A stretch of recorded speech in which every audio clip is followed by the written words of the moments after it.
Good evening, everybody. Mr. Breeze here. I'm coming at you from the indoor workbench where I have awful lighting.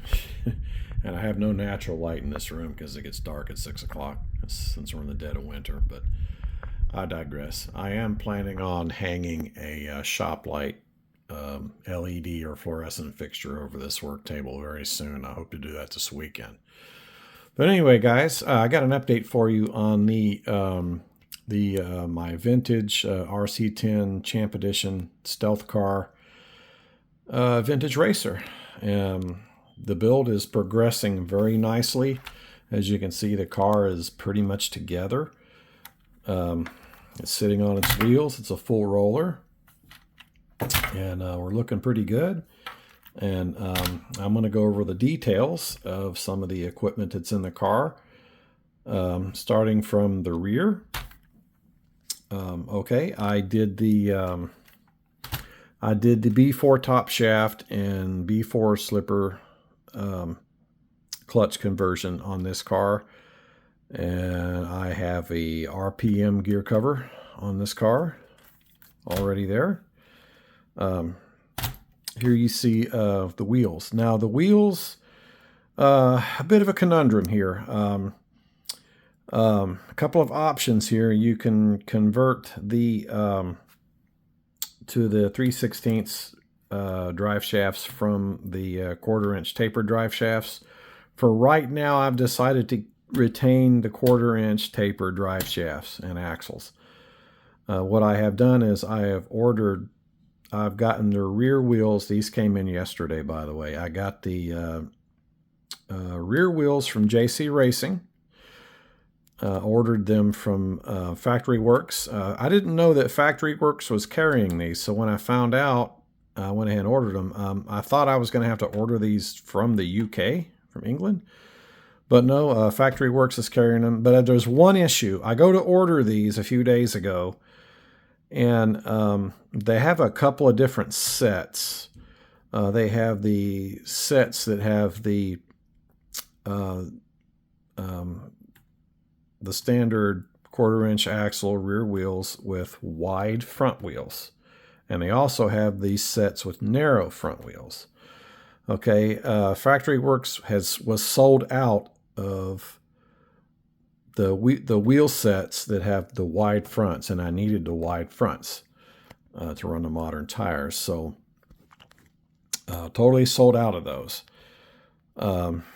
So I go to buy the rear wheels individually, and they were sold out of the white. They come in a few colors. I really wanted the white. They were sold out of the white. So my only option to get these wheels in white was to order the set that included the narrow fronts. So I had to go that route to get the wheels in the color that I wanted. But I did get them, and I guess I got an extra pair of narrow front wheels that I can work with later on. Anyway, tires. The tires, these are J-Concept Smoothie 2s, front and rear.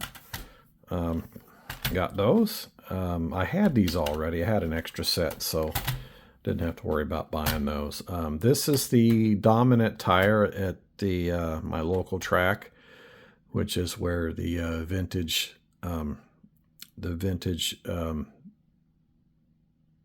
race is going to be held.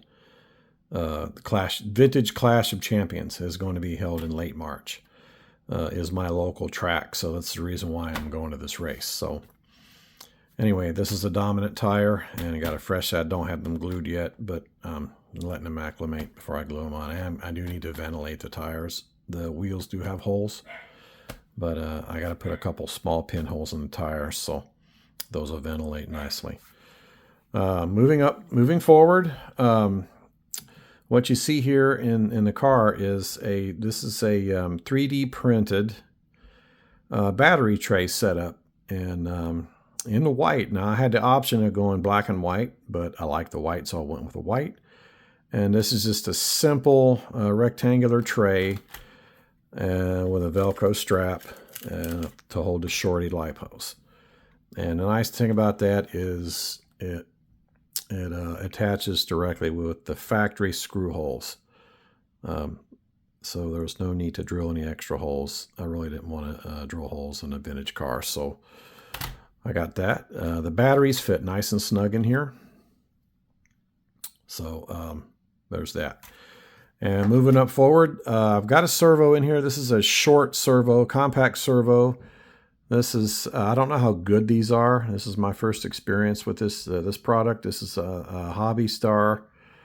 And as you can see, that is the HS3301LV. I think that's right. Servo. And my local hobby shop is selling these. And it's the only compact servo that they had. I was looking at ProTech and some other stuff. But this is what they had, so this is what I got.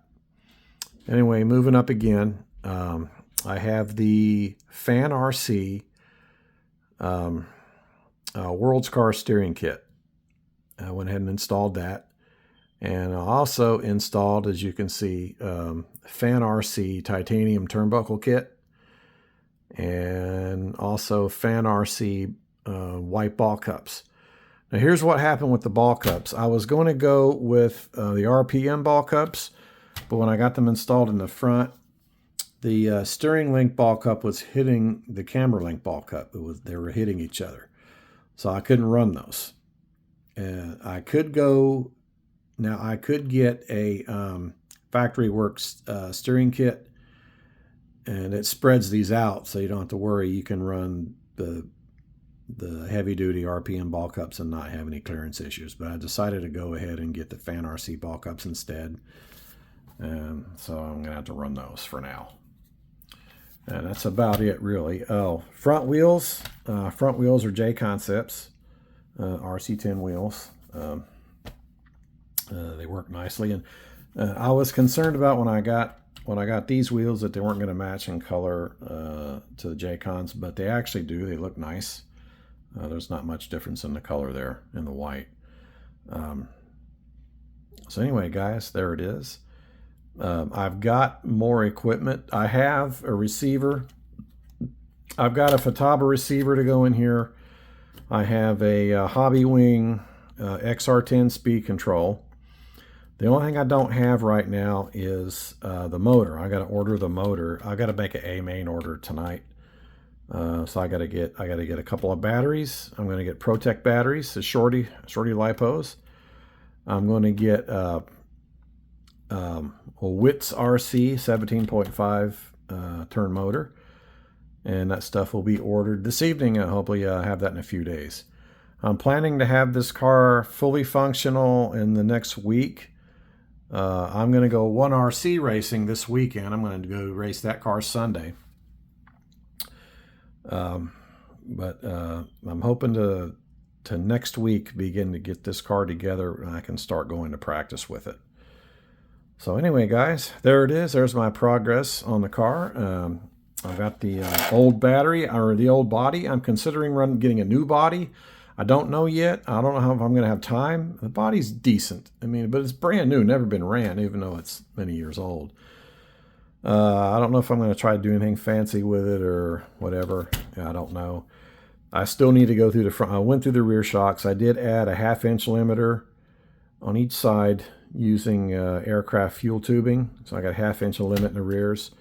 Trying to get the ride height down a little bit. I got to go through the front shocks, change the oil in these, go to the 35 weight, and that should get me in the ballpark. And then once I get all the equipment in the car, I'll start adjusting the camber, toe, and all that stuff later on when I get ready to start driving it. One more thing. I've got a hot racing servo saver on here. I don't know if I'm going to keep this on here or just run a straight aluminum servo arm. Maybe get a B6 arm servo horn. Not sure yet. I might put one of those on my A main order. So we shall see. I don't know if this is going to affect the steering or not. I don't know, but trying to focus on getting the car to be durable. Durability is a big issue. I'm not worried about speed. I know the speed will be there. I'm just worried about durability. So anyway, that's it, guys. If anybody has any suggestions for me, I'm all ears. I'm open to that. So put it in the comments if you like. And well, that's it, guys. I got more work to do, but I got stuff to order tonight, and I'll get on that, and we should get this thing track ready by next weekend. All right, guys, that's it for now. Mr. Breeze, we're out.